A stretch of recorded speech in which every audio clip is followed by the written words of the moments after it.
Oi, pessoal, bem-vindos a mais um La Loba Cast, o podcast que vai te inspirar através do poker, mas para muito além das mesas. Eu sou a Yasmin, host do podcast, CEO na La Loba Content, uma agência especializada em produção de conteúdo para o nicho do poker. Jéssica, jornalista, sócia da Yasmin na La Loba Content e uma prova viva de que o poker transforma vidas. Nascido da nossa paixão pelo poker e do nosso amor pela pessoa por trás de cada city, o La Loba Cast é um mergulho na vida de profissionais que estabeleceram suas carreiras através do poker. E para nos ajudar nessa missão aí de ir para as profundezas desses profissionais, hoje a gente tem um convidado muito especial, que é o Felipe de Paulo, o mais conhecido como Phil, né? O Phil tem mais de 15 anos de carreira, vamos deixar assim, né? Não precisa se estender muito. Inclusive, acabamos de levantar esse número, viu, gente? Porque ele tava falando que era mais de 10. Então, assim, o tempo passa, né, Phil? Para todo mundo.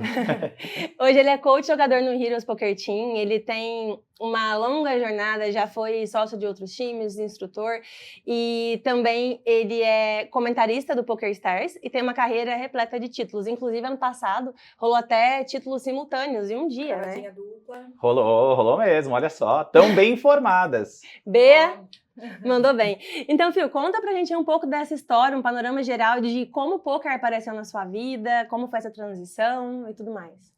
Bom, faz muitos anos, como você já mencionou, mas o poker, as cartas em geral, os jogos de cartas sempre fizeram parte da minha vida. Eu venho de uma família em que as pessoas jogavam cacheta, jogavam tranca, buraco, aquele jogo familiar, mesa das crianças e dos adultos e tudo mais. Então eu fui praticamente alfabetizado com as cartas. Mas o poker surge somente na adolescência, joguei com um grupo de amigos, aquela coisa com os feijõezinhos, e acabou passando. Depois de muitos anos vendo uma transmissão televisionada, falaram sobre um fórum de poker e sobre a parte estratégica, a parte técnica do poker e sobre os estudos que poderiam ser feitos. E isso me interessou bastante. Comecei a estudar, fiquei lendo o fórum por mais de um mês e só então eu comecei a jogar. Fui jogando e eis que estou aqui até hoje. E como é que é essa história que o poker era um dos únicos jogos que seu pai te proibia de jogar? De fato, meu pai, tendo jogado cartas por muito tempo, sempre falou, jogue o que você quiser, mas pôquer é um jogo mais complicado, não se meta a jogar pôquer. Ia lá jogando truco no bar, jogando sueca no trem, aí falava, pôquer não é uma boa ideia. Mas quando eu comecei a jogar, a carreira foi se desenvolvendo, todo mundo gostou. Acho que um ponto muito interessante que você trouxe, né, Phil, foi essa questão de que você conheceu o poker através de transmissões e hoje você transmite o poker, né? Então, como as coisas acontecem, né? E esse ponto do preconceito também é um aspecto bem importante, porque, assim, antes era muito pouco acessível, havia realmente muito preconceito, e hoje, com esse trabalho que a gente vem fazendo, com o poker crescendo cada vez mais, a gente consegue difundir, mas isso o cara não tem que ver só a transmissão de WSOP, que é algo muito distante, cheia de dólares na mesa, né? A gente tem aqui, próximo. Então, como você se sente, né, olhando para trás e vendo essa jornada, onde você começou lá assistindo uma transmissão e hoje você que transmite? Poxa, eu nunca tinha parado para olhar por esse lado. É a primeira vez que eu tenho esse prisma para pensar onde eu estou hoje, como eu comecei a jogar e como essas coisas se relacionam no dia de hoje. Isso é muito bacana de se refletir a respeito. E esse trabalho como comunicador, principalmente nos comentários, é um trabalho muito gratificante, porque foi a primeira vez na minha vida que eu tive a oportunidade de impactar milhares de pessoas simultaneamente e receber um feedback desse impacto. E eu fui uma das pessoas impactadas por isso lá atrás. Então, quando a gente traz isso, puxa esse link entre as duas coisas, fala, olha só, tipo, eu estive lá, eu fui o cara que assistiu, o jogador recreativo que queria aprender, e hoje eu sou a pessoa que pode ajudar várias outras pessoas que também querem seguir esse caminho e que podem estar eventualmente onde eu estou hoje. Gente, deixa eu dar um gole aqui na minha água, porque é muito, só pra pontuar, eu tô muito arrepiada, gente, porque é muito incrível, né? Eu sou muito apaixonada por jornadas, né, por histórias, inclusive o podcast ele vem para isso, né, como eu coloquei anteriormente, nosso objetivo não é falar sobre as glórias do poker, é falar sobre as pessoas, né, porque até pra gente conseguir que pessoas que não entendem de poker entendam da história, né, de vocês, a nossa história. Então, eu fico muito feliz aí, hoje a gente já trouxe 2 pontos importantes para ele, né, o tempo de carreira e essa conexão que ele nem tinha parado para pensar, até porque muitas vezes a gente só vai, né. A gente só vai. As coisas vão acontecendo. Eu sempre gostei muito do mercado do poker. Desde que eu comecei a jogar, eu comecei jogando online, tive um grande resultado, enfim, as coisas foram acontecendo e fui pro poker ao vivo. quando eu comecei a jogar e comecei a conhecer mais da indústria do poker, uma das primeiras coisas que eu identifiquei é que perto da região em que eu tinha nascido não tinha nenhum torneio. Eu falei, poxa, vou criar um torneio de poker para essa galera, porque eu tô gostando tanto de fazer isso, o pessoal vai gostar de jogar também. E foi aí que surgiu o circuito, comecei a organizar o CSH, um circuito que durou muitos anos, que inclusive nos conhecemos no meio dessa jornada de Gente, CSH. isso era o quê? 2011, 12? 2012, provavelmente, porque a gente começa em Suzano, sai de Suzano, vai para Arujá, sai de Arujá, vai para Guarulhos, e em Guarulhos foi onde a gente se conheceu. A gente se conheceu. E assim, foi quando eu fui apresentada ao poker, né? E até tava falando pro Fel ontem que eu conheci na mesma época, né? E naquela época eu não tinha noção de blind, né? Pra quem não sabe, blind é a aposta mínima do poker e ela que norteia a sua efetividade no torneio, né? O quão bem ou mal você tá, quantas apostas mínimas você tem. Eu não tinha noção disso. Então eu pegava o stack inicial, eu separava de cantinho um pouquinho, tipo assim, eu vou arriscar esse aqui, e esse pouquinho aqui, se der tudo errado, eu seguro. Essa era a minha estratégia. Não deu muito certo, depois eu aprendi de fato no torneio profissional. Mas realmente faz bastante tempo. Pode voltar onde você estava, falando do empreendedorismo, né? Que você percebeu essa lacuna de mercado e preencheu ela, né? Sim, sim. E eu acho que isso foi muito bacana porque foi um momento em que eu passei a conhecer diversos jogadores, entender como o poker era divertido e como era legal levar para essa galera toda.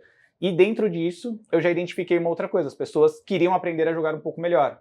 Então eu já me esforçava, mesmo como organizador de torneio, não como instrutor, mas para tentar explicar para todo mundo, para tentar deixar as pessoas se sentindo melhor, entendendo melhor o que elas estavam fazendo na mesa. E depois disso vão surgir outros trabalhos também como instrutor, como streamer para o PokerStars, instruindo a galera que estava começando. E é um trabalho que eu faço até hoje, agora no Heroes. E assim, eu quero aproveitar essa oportunidade para te parabenizar por tudo isso. Você é uma pessoa que eu já conheço há muito tempo e eu sempre acompanhei ali e é muito admirável o trabalho que você faz e principalmente é notável esse amor que você tem pelo poker e pelas pessoas, né? Então você se preocupa realmente em responder as pessoas, em atender as demandas, mesmo que pareça uma dúvida boba, né? Você sabe que para aquela pessoa que perguntou, aquela resposta pode ser muito importante. Então é muito admirável, a gente já ouviu muito falar sobre a sua didática, sobre as transmissões, né? A gente trabalha junto no PokerStars, então a gente tem muitos feedbacks positivos. Então, aproveitar esse espacinho aqui para te parabenizar. Poxa, muito obrigado. Eu gosto bastante disso. Eu sou graduado em letras, dei aulas de inglês por muito tempo. Então, esse contato com as pessoas, esse trabalho de instrução é algo com que eu me identifico muito. E eu acho que você precisa gostar disso. Para as coisas darem certo, esse é o tipo de trabalho que você precisa gostar de fazer. Eu sei que tem jogadores que são muito mais técnicos do que eu, com resultados muito melhores do que os meus, mas eles simplesmente não gostam de ensinar. Eles gostam de jogar baralho e serem os melhores naquilo e ponto final, e tá tudo certo, ótimo.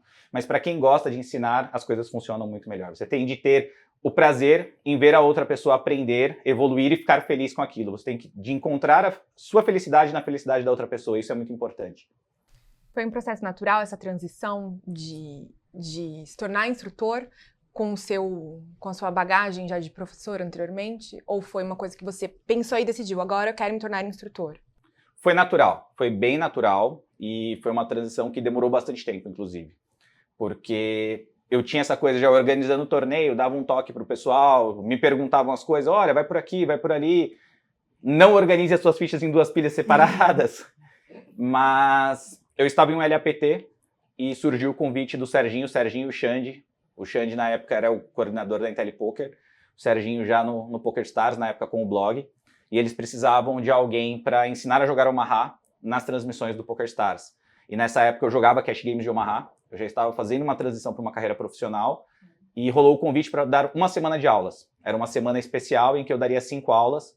Eles acabaram gostando bastante, o projeto se estendeu, e foi aí que começou, inclusive, a minha parceria com o PokerStars, e o meu primeiro trabalho como instrutor dentro do poker, que foi de uma forma completamente espontânea.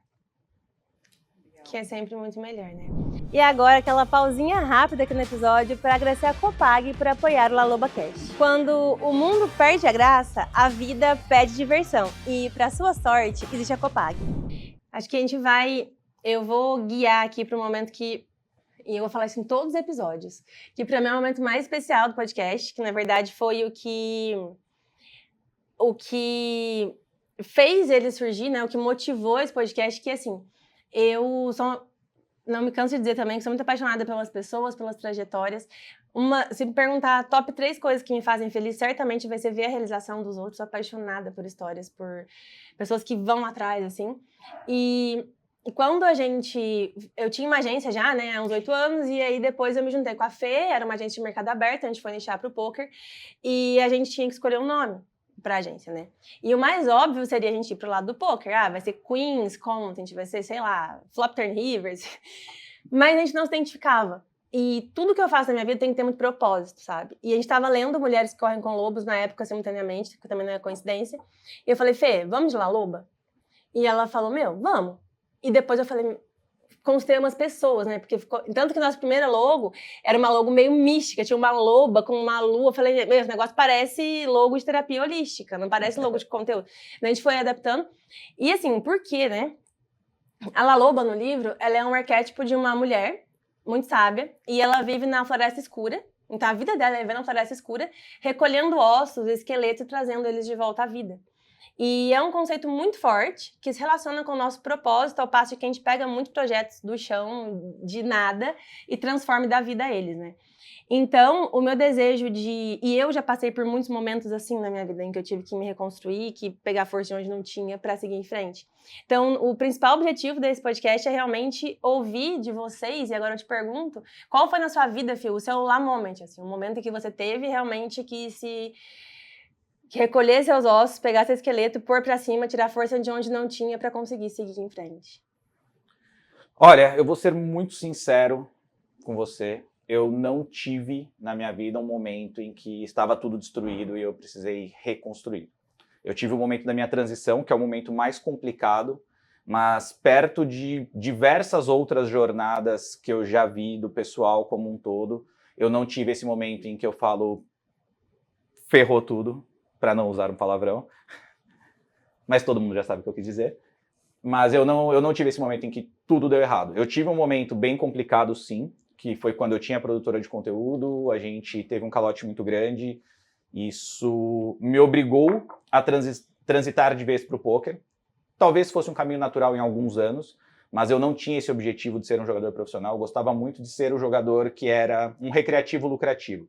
Eu estudava, eu aprimorava meu jogo tecnicamente, eu ganhava dinheiro com o poker, mas eu tinha a minha empresa, estava produzindo conteúdo, fazendo todo o material escrito que eu sempre gostei bastante de fazer, e tinha no meu negócio a minha principal fonte de renda. Eu sempre divido o jogador profissional e o recreativo, e essa é a minha percepção da coisa, de acordo com a sua renda principal. Quando você não vive prioritariamente do poker, eu considero que você seja um jogador recreativo, por mais que você seja lucrativo, ou mais lucrativo até do que diversos jogadores profissionais. Isso não importa muito na minha visão. Então, essa transição foi o momento mais complicado, mas eu não considero que tenha sido um momento de destruição. Foi um momento em que, financeiramente, eu quebrei sim, porque todos os ovos estavam na mesma cesta da empresa, era um cliente muito grande, isso culminou num processo bem complicado. Mas eu não posso dizer que foi assim, juntou tudo, quebrou e o problema é tão grande assim. Eu não tive isso. Eu vejo várias outras pessoas que passaram por dificuldades muito maiores do que as minhas. Talvez por eu já estar numa fase de ser lucrativo no poker, por eu organizar o torneio, por eu fazer outras coisas, ainda que a empresa tenha sido um problema muito grande, tenha sido uma transição até que forçada por um caminho natural, que era de onde vinha a minha segunda renda, mas não foi aquele problemaço todo. Então, assim, eu não tenho, infelizmente, não tenho, tipo, uma grande história. Infelizmente! Aliás, felizmente.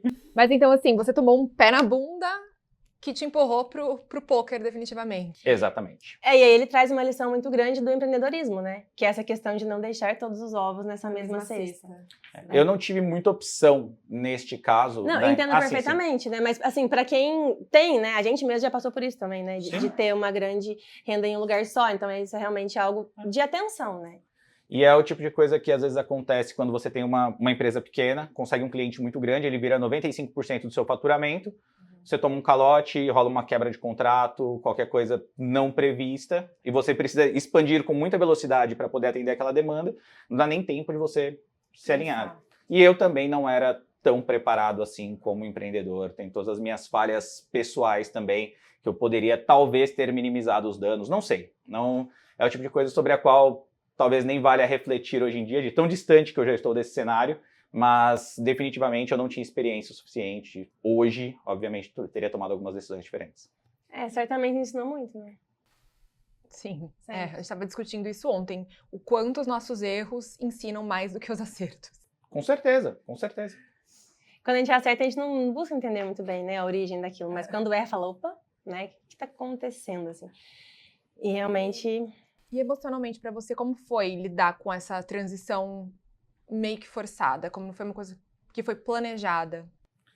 Emocionalmente é sempre mais complicado, até porque o poker tem a sua variância natural, tem as suas oscilações, você deixa de ser a pessoa que tem o garantido, você deixa de contar com determinado montante numa vida já estruturada, numa vida independente de familiares, então você precisa se virar, precisa fazer acontecer. No poker até então, poxa, tive um mês ruim. Eu sei que ao longo de 6 meses, jogando os cash games ao vivo, eu vou ter uma determinada lucratividade.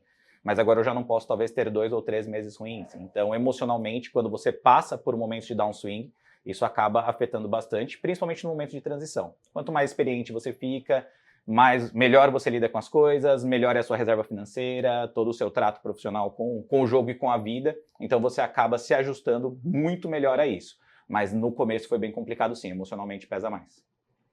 Acho que eu vou aproveitar um SAP aqui. Aliás, você que é excelente nisso, Phil, explica para quem tá assistindo e ouvindo a gente e não é do meio do poker, o que é essa downswing, essa variância e esse longo prazo do poker? Acho que você vai saber fazer isso melhor que eu.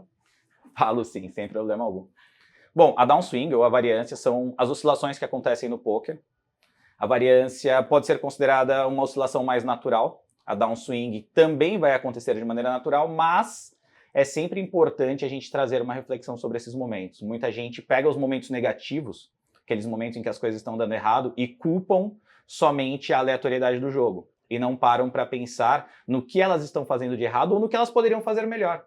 Às vezes você não está jogando mal, mas você não está entregando 100% do seu potencial. Isso já é o suficiente para que você piore os seus momentos em que as coisas não estão dando certo e não aproveite o máximo dos seus upswings ou de quando as coisas estão indo muito bem, às vezes além do que naturalmente deveriam. Então essa oscilação vai ser natural, nós dependemos, obviamente, das nossas próprias decisões e a única coisa que a gente não controla no poker é o resultado. A gente não tem certeza dos nossos resultados. O jogador profissional, o jogador que se prepara, ele sabe que ele vai ganhar, mas foi como eu te disse, ao longo de 6 meses, ao longo de um ano, você sabe que você vai ter uma média de ganhos, você vai conseguir atingir determinados valores, mas você não sabe quando eles virão. O resultado no poker a gente não controla, então a gente precisa controlar muito bem as nossas decisões, e o mais importante desse tipo de coisa é a gente não culpar a aleatoriedade pelas coisas que acontecem. A gente tem sempre de pensar o que a gente poderia ter feito de diferente nas nossas decisões. E isso não serve só para o poker, serve para a vida. Era exatamente o que eu ia falar. Eu ia falar assim, agora pega tudo que ele falou, substitui poker por vida. E agora é a hora daquela pausinha aqui no nosso episódio para agradecer a Liga Particular, que também é apoiadora do LaLobaCast. A Liga Particular é a melhor liga do mercado. E se você tem um clube, não perca a oportunidade de fazer um test drive na liga por 2 semanas com isenção de taxa para que você possa conhecer e se apaixonar. Um ambiente totalmente propício e seguro para jogadores recreativos que oferece o melhor PLO 5 e PLO 6 do mercado. Acesse o QR Code na tela e entre em contato. E acho que pegando esse gancho, né, de contextualização de poker com vida, eu nunca fui do esporte, né? Eu comecei a jiu-jitsu agora recentemente. Eu sei que você já é um faixa azul, né, de jiu-jitsu. Então, eu tenho percebido muitas lições e contextualizações com a vida também. Então, fala pra gente também quando que o jiu-jitsu chegou na sua vida, como que é a sua relação com ele, e se você tem também algum aprendizado ali que você traz pra sua vida como um todo, ou até mesmo pro poker. O jiu-jitsu entra na minha vida na adolescência. Eu treinei por quase um ano, quando eu morava ainda em Ferraz de Vasconcelos. Treinei com o mestre acabou saindo da academia, chegou um novo mestre, eu não gostei da forma como ele pensava o jiu-jitsu, era uma forma bem diferente do meu mestre anterior, e eu simplesmente parei de treinar. E eu fiquei naquela coisa, um dia eu volto, um dia eu volto, um dia eu volto, e 20 anos se passaram e eu não voltei. E chegou no aniversário, eu já estava morando aqui perto, chegou meu aniversário, a Carlinha falou, poxa, tá aqui seu presente. Fez a minha inscrição na academia, chegou com um kimono e falou, você não queria voltar? Agora vai voltar, tem uma academia aqui perto, vai treinar. Eu peguei e fui. voltei, faixa branca, tranquilaço, cheguei na academia sem conhecer ninguém, fui muito bem recebido e comecei os treinos. Um pouco depois desses treinos, chega a pandemia, tive de parar de treinar totalmente, voltei depois da pandemia e eis que estou aqui agora treinando, super feliz e levando para o lado da vida e para o lado do poker, tem muitas relações. Eu gosto muito de conversar, inclusive, com o meu mestre sobre isso. Coisas que eu pego do poker e levo para o Gil, coisas que eu pego do Gil e levo para o poker. Acho que a primeira coisa que a gente ouve no jiu-jitsu e que a gente traz para o poker e também para a vida é que o jiu-jitsu é você aprender a se sentir confortável no desconforto. Então, você que treina também sabe... Eu já choro, porque, o quanto tem mudado para mim. O quanto Sim. tem mudado, sério, é muito foda. E é um desconforto constante, você precisa aprender a se sentir confortável nisso, e o poker é essa pressão o tempo inteiro. A gente não necessariamente sente a pressão no poker enquanto está jogando, mas a gente está ali tomando decisões sob pressão o tempo inteiro. E o jiu-jitsu é isso também. A vida é isso também. Ele traz essa questão que, às vezes você tá quase finalizado, né? Você tá quase tomando armlock, você tá quase tomando um triângulo ali, e, é um movimento, tá quase, né, pegando esse triangulamento, e é 1 milímetro que você se movimenta, né, e você consegue não ser finalizado e a luta continua. Então eu tenho trazido também muito isso pra minha vida, de que nada tá perdido, assim, sempre dá pra dar um movimentozinho, conseguir um respiro e seguir lutando. E eu gosto de lutar de manhã ainda porque eu falo que tô treinando pro dia, né? Que você leva massa o dia inteiro na vida, né? Então lá já vai por escolha própria. Nossa, eu acho que eu poderia fazer um episódio só falando disso. E eu sou faixa branca 1 grau, gente. Então, assim, inclusive quando eu peguei o primeiro grau, eu chorei muito, né? E meu mestre falou, imagina quando eu vou te dar a faixa preta, né? Então, é uma jornada que é incrível. E o poker tem muita relação com a vida, o jiu-jitsu tem, e acredito que todos os esportes trazem, de alguma forma, essa questão, né? Que a gente se dispõe a fazer algo que nunca é confortável, né? Nunca. E isso é legal porque a gente consegue, principalmente quando eu tô em um meio com amigos, empresários, pessoas de outros nichos, a gente começa a bater um papo sobre o poker e começa a relacionar o poker com diversas atividades empresariais e sempre gera uma conversa muito produtiva para a galera toda que está presente. Então, você começa a falar sobre poker, começa a relacionar com os trabalhos das pessoas, o desenvolvimento do raciocínio lógico, trabalhar as pessoas. Afinal, o poker, antes mesmo de ser um jogo de cartas, é um jogo de pessoas. Quando você interpreta as pessoas, quando você entende em que mesa você está sentado, você sempre vai tomar as melhores decisões, ou deve tomar as melhores decisões. E isso no meio empresarial também funciona muito bem, tanto que algumas empresas já chamam jogadores de pôquer para palestras, para trocar uma ideia com os seus colaboradores, para levar esse tipo de reflexão também para o ambiente empresarial, que é muito bom. A gente tem notado bastante essa movimentação, essa expansão do pôquer para fora da bolha, né? Só finalizando, acho que também uma das maiores... Para mim, na verdade, talvez não seja maior, mas é a mais simples, objetiva e talvez o primeiro que vem em mente, que é a importância não, o benefício de falar por último, né? Uhum. Que está ali em todas as rodadas do poker, né? E para quem não entende também de poker, existe uma ordem, né? Ali nos jogadores, geralmente são 9 jogadores na mesa, e o primeiro decide se ele aposta ou se ele desiste, e assim por diante. Então, quem tá por último já tem a informação de todo mundo de antes, se apostaram ou desistiram. Então, você é muito melhor, muito mais confortável do que você sair já apostando ou não e saber o que seus oponentes têm. Então, essa questão, e na vida também, né? É o famoso, a gente tem 2 ouvidos e uma boca, né? Então, quanto mais a gente souber antes, vai ter mais informação e vai conseguir se dar melhor. Concorda? Concordo plenamente. No entanto, só para levantar a bola... Adoro. Quando a gente ataca primeiro, o nosso ataque tende a ser mais forte.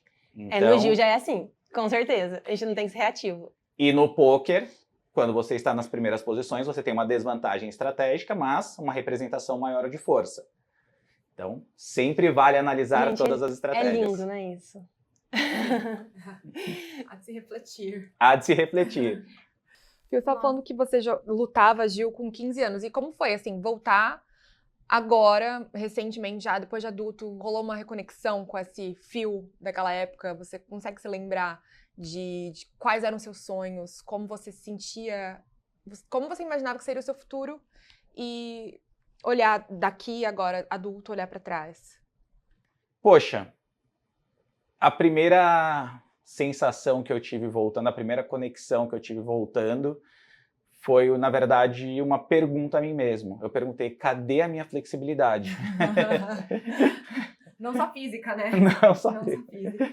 Cadê a flexibilidade? Por que as minhas pernas não chegam tão longe mais? Nem estica, gente. Você senta ali, encaixa o quadril pra trás, não estica a perna. Mas rolou sim. É legal, eu gosto às vezes de refletir sobre quem eu era, o que eu almejava, como era a minha vida. Eu sempre me virei bastante, sempre coloquei um norte e fui atrás desse norte. Eu, como eu disse, comecei a lecionar com 15 anos. Eu sou um rapaz bastante tímido, apesar de ser um comunicador, eu sou, no meu dia a dia, eu sou bastante tímido. Então eu tive de quebrar uma barreira da timidez para começar a lecionar. E talvez isso tenha facilitado, inclusive, para eu falar em público posteriormente, para fazer diversas das atividades que eu exerço até hoje. E sendo um professor de inglês, eu não tinha grandes objetivos empresariais, empreendedores.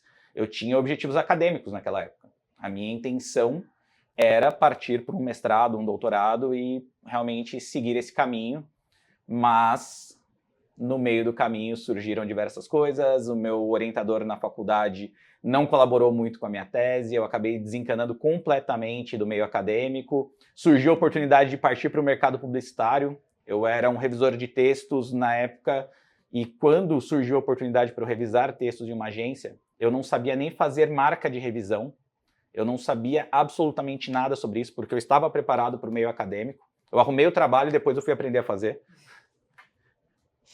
Alguma similaridade, Jéssica? Fake until you make it. E falando então já em revisão, como que foi depois dessa reforma ortográfica aí, que lascou tudo? Pra mim lascou tudo, meu Deus. Eu me pego no Google às vezes, se olhassem meu histórico de pesquisa no Google. O que eu pergunto se tem acento, se tem crase, meu amigo? Você não tá entendendo.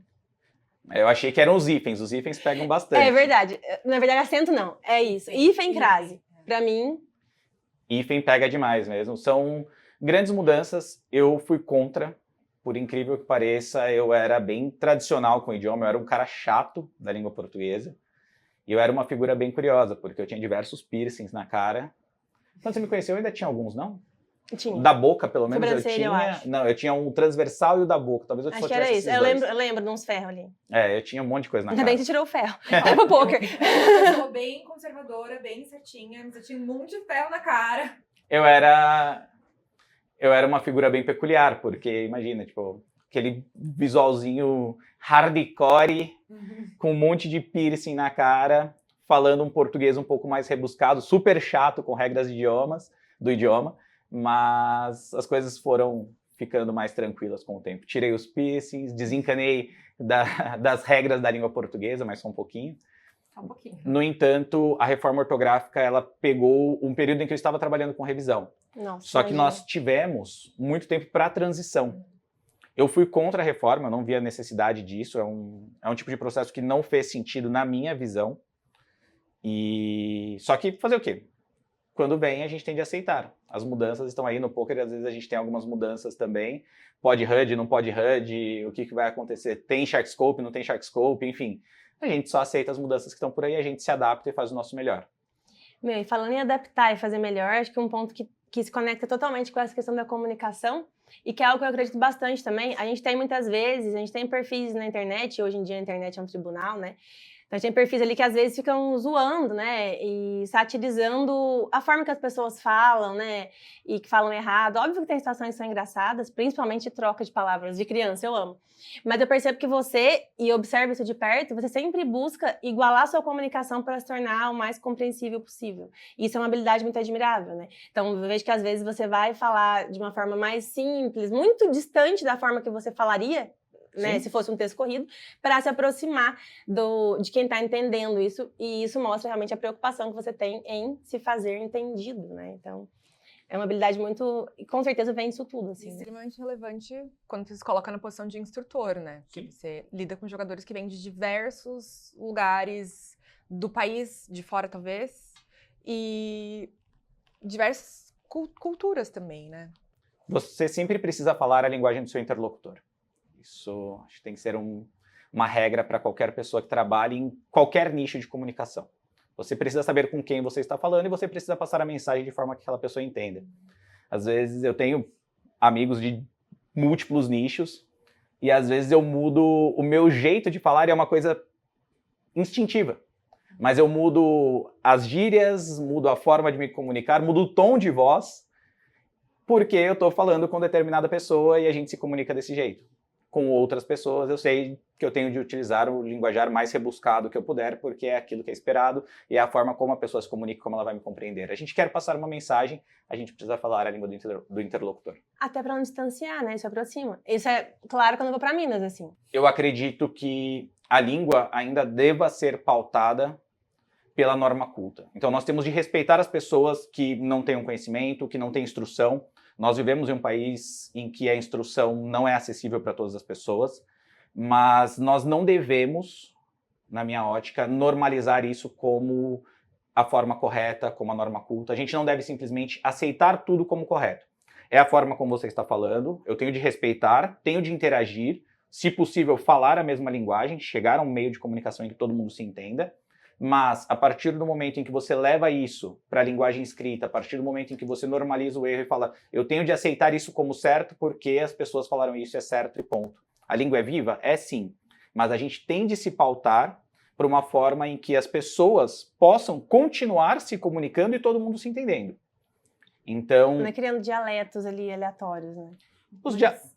Vamos falar de dialetos, vamos falar de pôquer, né? Porque a gente tem um americanismo muito grande. Como você lida com isso?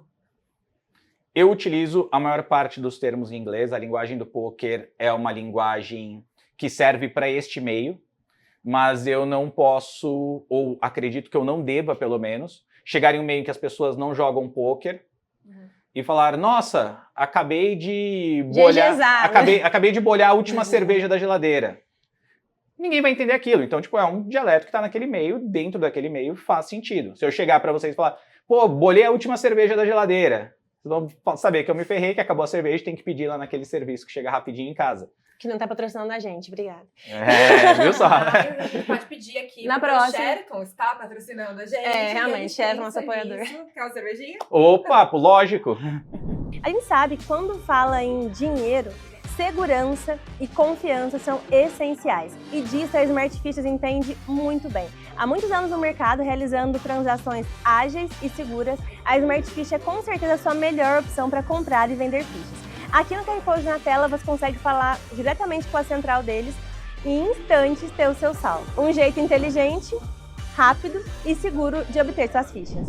A gente precisa, não, que ninguém é obrigado a nada, né? Mas eu acho que é importante que a gente iguale essa comunicação e acolha, desde que ela seja realmente algo orgânico, né? Que a gente compreenda que ela vem de um lugar onde não há mais recursos e não uma imposição, né, de algo. Até porque você vai escrever poesia, você tem licença poética, né? Mas tirando isso, a gente precisa, sim, concordo, pregar e usar mesmo essa norma que é estabelecida. A gente vive uma sociedade com regras, né?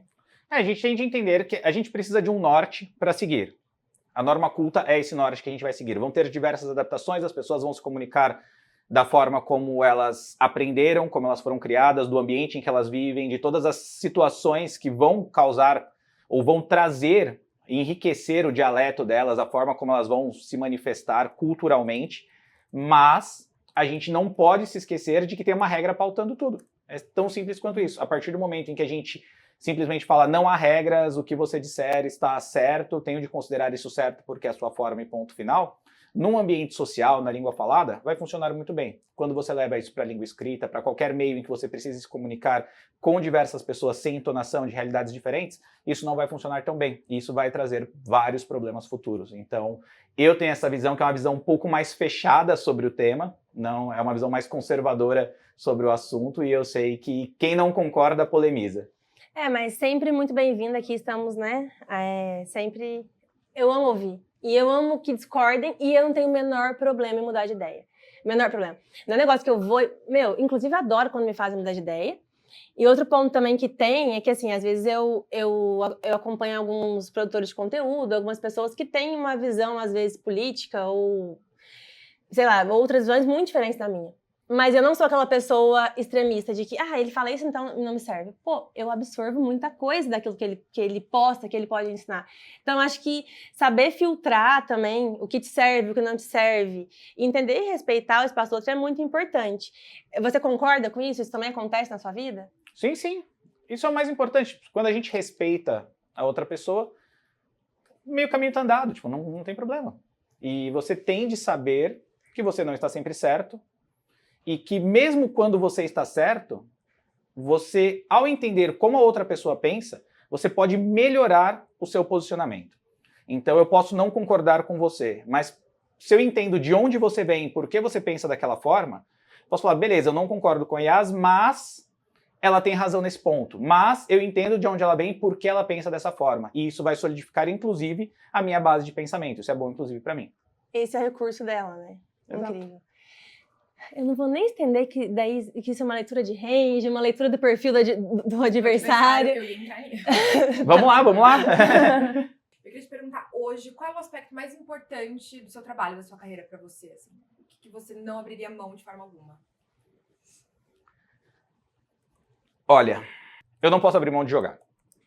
Esse é o ponto principal. O trabalho mais satisfatório hoje é o meu trabalho como comentarista, porque é o trabalho em que eu tenho impacto numa quantidade maior de pessoas, é um trabalho em que eu tenho um feedback extremamente positivo, então eu recebo muitas mensagens, muita gente vem trocar ideia comigo sobre o impacto do meu trabalho, sobre o como um comentário que eu fiz ajudou a pessoa em determinado torneio. Eu recebo, às vezes, mensagem no Instagram de pessoas que eu não conheço, mas que me mandam um print de um resultado.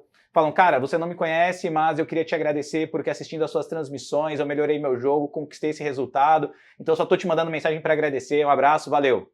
E isso é muito bacana. Esse reconhecimento é muito legal. Você poder fazer algo que impacta diretamente outras pessoas é muito bom. Eu me identifiquei demais com esse trabalho e é algo que não dá para abrir mão. No entanto, se eu deixasse de jogar, se eu deixasse de estudar e me dedicar como jogador profissional, eu, em algum tempo, não sei em quanto, mas em algum tempo, deixaria também de entregar um conteúdo com a mesma qualidade. Porque o jogo é vivo, o jogo é cíclico, nós sempre estamos estudando novas estratégias, novos caminhos, nós precisamos nos preparar o tempo inteiro. Então, para que eu faça todos os meus outros trabalhos bem, eu preciso estar estudando e jogando bem. Então, quando a gente parte para pensar qual é o trabalho que eu não posso abrir mão, é o meu trabalho como jogador de pôquer. O meu trabalho como jogador profissional é o mais importante. Qual é o trabalho mais satisfatório? O meu trabalho como comentarista, porque é o trabalho em que eu tenho impacto numa quantidade maior de pessoas. Incrível. E você pode perceber, um dos nossos objetivos aqui, né, pensando nas métricas que nós temos com o podcast, é entender coisas em comum com essas pessoas, né, com essas histórias tão diferentes e em comum. E uma coisa que eu tenho percebido que tem se repetido é a questão do reconhecimento. Né, o quanto reconhecimento é importante. E eu finalizo esse episódio, então, dizendo que a gente reconhece e admira muito o seu trabalho e que a gente está muito feliz pela reciprocidade de você estar aqui hoje, nessa segunda-feira. Chegou aqui 10 da manhã para proporcionar esse papo incrível pra gente. Fui muito, muito obrigada mesmo. Você vai? Eu ia falar, né? Segunda-feira é o dia do descanso do jogador de pôquer, né? Tá aqui de manhã ainda por cima. Muito obrigada por essa honra. Mas você sabe que, assim, ele viria ontem. Só que ontem ele ficou até às 5 da manhã, né? 6h30. Até às 6h30 no H2, que ele pegou segundo num torneio lá pelo Heroes. E aí ele falou, Yas, não vou conseguir, não vou estar apresentável. E por isso que a gente mudou pra hoje. Por um ótimo motivo, né? Por um ótimo motivo. Fui jogar o torneio, era uma ação do Heroes, lá no Fan Festival. Fiquei em segundo no torneio, saí do clube às 6 da manhã, fui dormir umas 9 horas da manhã. Aí mandei mensagem pra elas, falei, olha, não tem como no domingão. E aí ontem eu não joguei, descansei um pouco melhor, para chegar aqui e poder bater esse papo com vocês.